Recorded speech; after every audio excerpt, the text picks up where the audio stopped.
नमस्कार सभी को। फिर से आ चुका हूँ आपके साथ अगली वीडियो में। पिछली वीडियो में हमने अध्ययन किया था विलयन का। हम चैप्टर पढ़ रहे हैं क्या हमारे आसपास के पदार्थ शुद्ध हैं। पिछली वीडियो में हमने पढ़ा था विलयन।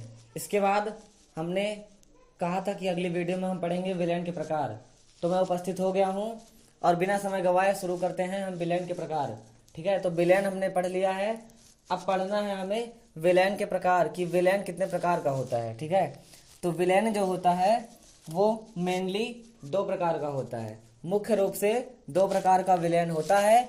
एक होता है संतृप्त विलयन, दूसरा होता है असंतृप्त विलयन। ठीक है, तो संतृप्त विलयन समझेंगे क्या होता है। वह विलयन जिसमें दिए गए तापमान पर विलायक में विलय की अधिकतम मात्रा घुली हुई हो। ठीक है, देखिए संतृप्त विलयन क्या होता है। ऐसा विलयन जो अपने टेम्परेचर पर, मतलब कोई भी विलयन है अपने नॉर्मल टेम्परेचर पे है, तो उसमें जो विलय है, उस विलयन में जो विलय है, वो विलय जो होता है वो विलायक में अधिकतम मात्रा में घुला हुआ हो, उसी को हम बोलेंगे संतृप्त विलयन। ठीक है, वह विलयन जिसमें दिए गए तापमान पर विलायक में विलय की अधिकतम मात्रा घुली हुई होती है, उसी को हम बोलते हैं संतृप्त विलयन। जैसे पानी में नमक का संतृप्त घोल। फिर से समझिएगा, संतृप्त विलयन क्या होता है। ऐसा विलयन जो अपने सामान्य ताप पर पहले से, मतलब ऐसा विलयन जिसमें सामान्य ताप पर पहले से ही विलय की अधिकतम मात्रा घुली हुई होती है ना। क्योंकि हम जानते हैं विलयन के दो भाग होते हैं, विलायक और विलय। तो उस विलयन में अगर विलय की मात्रा अधिकतम पहले से घुली हुई है तो उसी को हम बोलेंगे संतृप्त विलयन। ठीक है, उदाहरण इसका होने वाला है पानी में नमक का संतृप्त घोल। दूसरा हम देखेंगे असंतृप्त विलयन। असंतृप्त विलयन क्या होता है। ऐसा विलयन जो अपने सामान्य ताप पर, ऐसा विलयन जिसमें सामान्य ताप पर उस विलयन में विलय को और ज्यादा घोला जा सके। ऐसा विलयन जिसमें सामान्य ताप पर किसी विलय को उस विलयन में और ज्यादा घोला जा सके, उसी को हम बोलेंगे असंतृप्त विलयन। ठीक है, फिर से समझिएगा, ऐसा विलयन जिसमें सामान्य ताप पर विलय की मात्रा को और ज्यादा घोला जा सके, उसी को हम बोलेंगे असंतृप्त विलयन। इसका उदाहरण है पानी में थोड़ा और नमक घोलना। ठीक है, आप लोग समझ गए कि नहीं। हाँ, इसके बाद विलयन के प्रकार के बाद हमारी अगली हेडिंग होगी कोलाइडी विलयन। हम पढ़ेंगे कोलाइडी विलयन। ठीक है, हमने विलयन के प्रकार भी देख लिया। उसके बाद हमारी हेडिंग है कोलाइडी विलयन। देखिए, आप लोगों को अगर कोई चीज़ नोट करनी रहती है तो वीडियो को पॉज करके नोट कर लिया करिए, क्योंकि मैं इसलिए समय नहीं देता हूँ क्योंकि वीडियो लंबी हो जाएगी। ठीक है, तो देखते हैं कोलाइडी विलयन। कोलाइडी विलयन क्या होता है। यह एक ऐसा मिश्रण है जिसमें एक पदार्थ के कण दूसरे पदार्थ में मिले होते हैं। यह एक ऐसा मिश्रण है जिसमें एक पदार्थ के कण दूसरे पदार्थ में मिले रहते हैं, या हम कह सकते हैं समान रूप से फैले रहते हैं। ठीक है, कोलाइडी विलयन जो होता है यह एक ऐसा मिश्रण होता है जिसमें एक पदार्थ के कण दूसरे पदार्थ में समान रूप से फैले रहते हैं, या हम कह सकते हैं समान रूप से मिले रहते हैं। ठीक है, उसी को बोलते हैं कोलाइडी विलयन। कोलाइडी विलयन में ये जो कण होते हैं, ये कण इतने छोटे होते हैं कि इन्हें हम अपनी नग्न आंखों से देख नहीं सकते हैं। कोलाइडी विलयन में जो कण फैले रहते हैं पदार्थों के आपस में, ये इतने छोटे होते हैं कि इनको हम अपनी नग्न आंखों से नहीं देख सकते हैं। ठीक, इसी को बोला जाता है कोलाइडी विलयन। ठीक, इसका उदाहरण होने वाला है दूध, कोहरा, बादल, धुआं, रक्त यानी कि खून, और पेंट और गोंद आदि। देखिए, दूध जो होता है वो भी एक कोलाइडी विलयन है, कोहरा जो होता है वो भी एक कोलाइडी विलयन है, बादल जो है वो भी कोलाइडी विलयन है। कैसे, अगर दूध को एक गिलास में, कांच के गिलास में रख के अगर उसमें हम ऐसा टॉर्च रखेंगे तो जो प्रकाश रहेगा टॉर्च का वो आर पार दिखेगा। ठीक है, तो कोलाइडी विलयन की खास बात होती है कि प्रकाश का मार्ग इसमें साफ साफ दिखता है। कोहरा जो होता है, कोहरे में अगर हम टॉर्च, या हम लोग देखे होंगे बाइक की जो हेडलाइट होती है, उससे हमें साफ साफ सीधे दिखता है, मतलब कोहरे में लाइट भी सीधी दिखती है, तो इसीलिए बोलते हैं इसको कोलाइडी विलयन। बादल में भी हमें प्रकाश दिखता है, धुएं में प्रकाश का मार्ग धुएं में भी दिखता है। और खून में भी प्रकाश का मार्ग दिखता है और पेंट और गोंद में भी, इसीलिए इसको बोला जाता है कोलाइड विलेन। ठीक, कोलाइड विलेन को पहचानना ही ऐसे है कि ये ऐसा विलेन होता है जिसमें हम अगर प्रकाश को मतलब प्रकाश को भेजेंगे तो ये प्रकाश जो है, इसका प्रकाश का मार्ग हमें कोलाइड विलेन में दिखता है, इसी को बोलते हैं कोलाइड विलेन। ठीक है, फिर से समझ लीजिएगा एक बार। कोलाइड विलेन एक ऐसा मिश्रण होता है, कोलाइड विलेन एक ऐसा मिश्रण होता है जिसमें एक पदार्थ के कण दूसरे पदार्थ में समान रूप से फैले रहते हैं या मिले रहते हैं, उसी को हम बोलते हैं कोलाइड विलेन। कोलाइड विलेन में जो कण होते हैं इतने छोटे होते हैं कि इनको हम अपनी नग्न आंखों से देख नहीं सकते हैं। ठीक है, ठीक।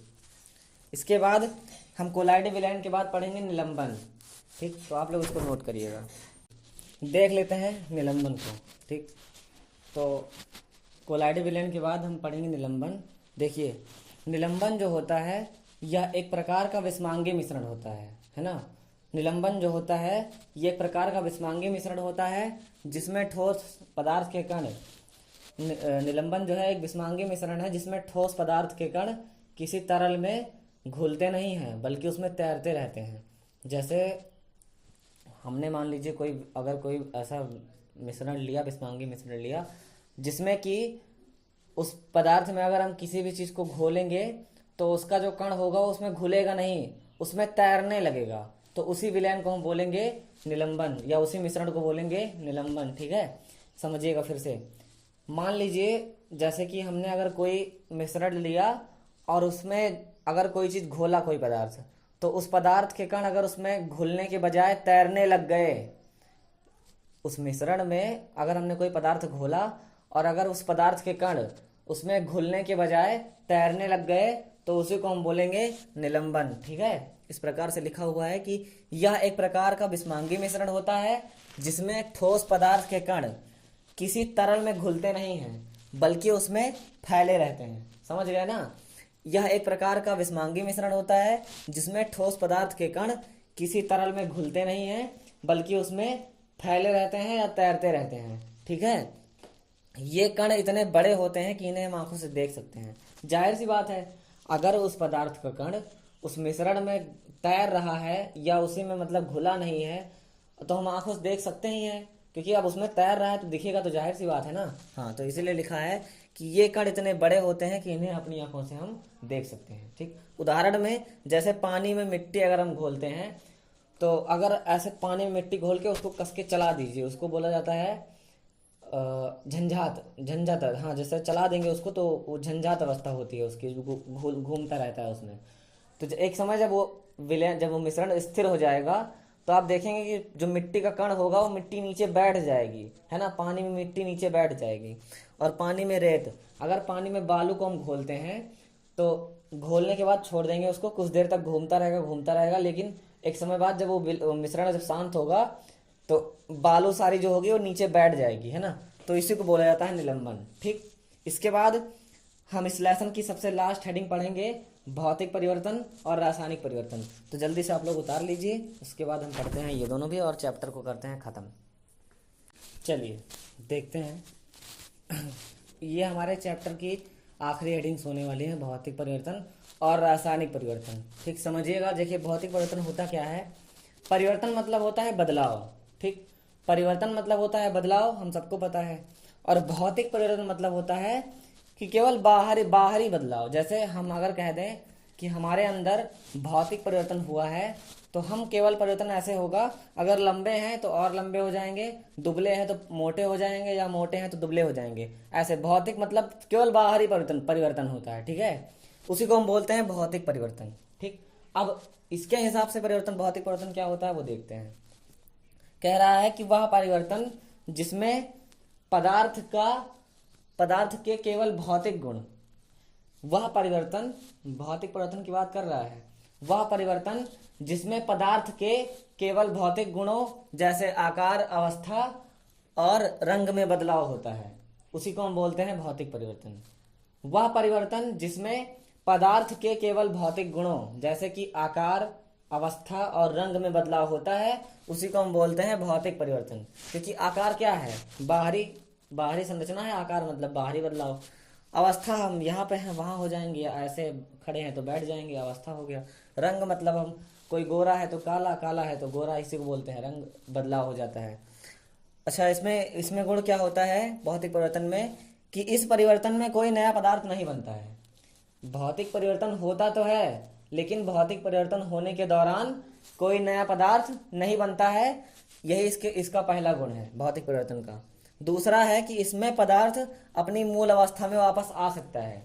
अगर भौतिक परिवर्तन हुआ है तो जिस पदार्थ का भौतिक परिवर्तन हुआ है वो पदार्थ पुनः अपनी मूल अवस्था में आ सकता है। मान लीजिएगा अभी हम ऐसे दुबले पतले से हैं, अगर हमारे अंदर भौतिक परिवर्तन होगा तो हम थोड़ा सा तंदुरुस्त हो जाएंगे या मोटे हो जाएंगे, है ना। लेकिन अगर यही परिवर्तन हो गया उसके बाद हम फिर से दुबले हो सकते हैं ना, समझ गए कि नहीं। तो वही लिखा है कि भौतिक परिवर्तन जो होता है इसमें पदार्थ अपनी मूल अवस्था में वापस आ सकता है। अगर कोई पदार्थ का भौतिक परिवर्तन हो गया है तो वो पदार्थ पुनः वापस अपनी मूल अवस्था में आ सकता है, इसी को हम बोलते हैं भौतिक परिवर्तन। उदाहरण है बर्फ का पिघलना, पानी का उबलना। अगर हम बर्फ को पिघला दिए तो क्या फिर से बर्फ नहीं बन सकती है? बिल्कुल बन सकती है। अच्छा, बर्फ को पिघलाने और बर्फ को जमाने में क्या कोई नया पदार्थ का निर्माण होता है? नहीं होता है, इसीलिए इसका गुण है। पानी का उबलना, अगर हम पानी को उबाल रहे हैं तो अगर पानी उबालते समय ऊपर कोई ढक्कन रख दें जिस पात्र से उबाल रहे हैं तो जो पानी उबलेगा तो ढक्कन पे आके चिपक जाएगा, फिर ठंडा होकर फिर उसी पात्र में चला जाएगा। कहने का मतलब वो पदार्थ अपनी मूल अवस्था में वापस आ सकता है। यही होता है भौतिक परिवर्तन। उतारिएगा इसको। इसके बाद हमारी आखिरी हेडिंग होगी लेसन की, रासायनिक परिवर्तन।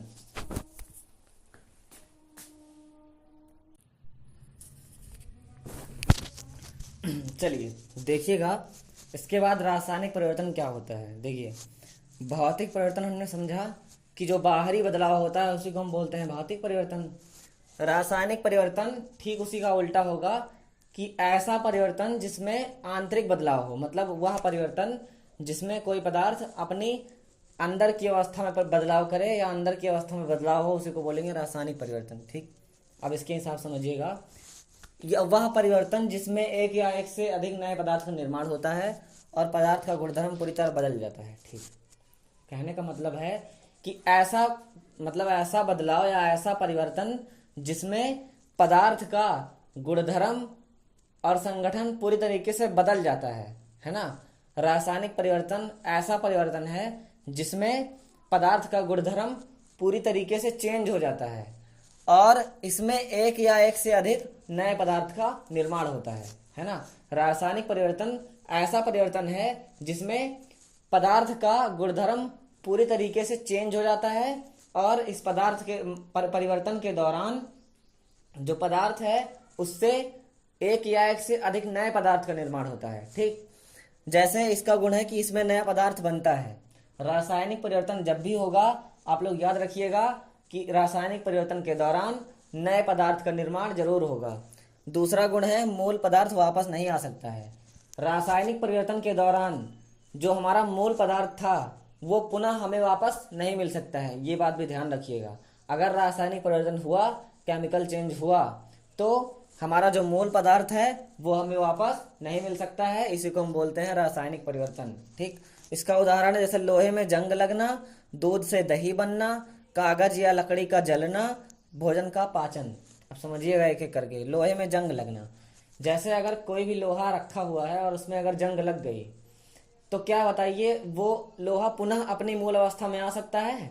नहीं आएगा। अगर हम जंग साफ भी कर देंगे तो जितने आयतन में, जितने वजन में लोहा पहले था उतने वजन में आएगा? नहीं आएगा। तो कहने का मतलब मूल अवस्था वापस नहीं आएगी ऐसे परिवर्तन में। दूसरा है दूध से दही बनना। अगर दूध से दही हमने बना लिया तो आप लोग बताइए क्या दही से दूध बन सकता है? नहीं ना। हाँ, तो मूल पदार्थ वापस नहीं आ रहा है तो इसको हम बोलेंगे रासायनिक परिवर्तन। कागज या लकड़ी का जलना, कोई भी पदार्थ अगर जलता है तो उसके बाद राख बचती है। कागज और लकड़ी अगर हम जला देंगे तो राख बचेगी, तो क्या बताइए उस राख से दोबारा लकड़ी बन सकती है? मूल पदार्थ वापस आ सकता है? नहीं आएगा ना। हाँ, तो इसीलिए इसको बोलते हैं रासायनिक परिवर्तन। भोजन का पाचन, अगर हमने कोई खाना खाया, मतलब भोजन किया अगर, तो वो मतलब हमारे शरीर के अंदर गया, उसके बाद उसका पाचन हो जाता है। तो क्या पुनः वो भोजन बन सकता है? नहीं बनेगा ना। हाँ, तो मूल पदार्थ वापस नहीं आता है, इसीलिए इसको बोलते हैं रासायनिक परिवर्तन। इसी के साथ हमारा ये चैप्टर भी समाप्त होता है। इसके बाद हम मिलेंगे अगली वीडियो में अगले लेसन के साथ। तब तक के लिए बने रहिए हमारे साथ। धन्यवाद। और एक सूचना और है कि अगर ये चैप्टर्स कंप्लीट हो जाएंगे, जैसे केमिस्ट्री अगर कंप्लीट हो गई, इसके बाद मैं पूरी केमिस्ट्री से बहुविकल्पीय प्रश्न निचोड़ कर बनाकर आप लोगों के बीच में उपस्थित होऊंगा और उस सारे क्वेश्चन को बारी बारी करके लिखवाऊंगा कि किस चैप्टर से कितना क्वेश्चन इम्पॉर्टेंट है, और उसी के साथ हम लोग अपने एग्ज़ाम की तैयारी करेंगे। ठीक है, बने रहिए हमारे साथ। तब तक के लिए धन्यवाद।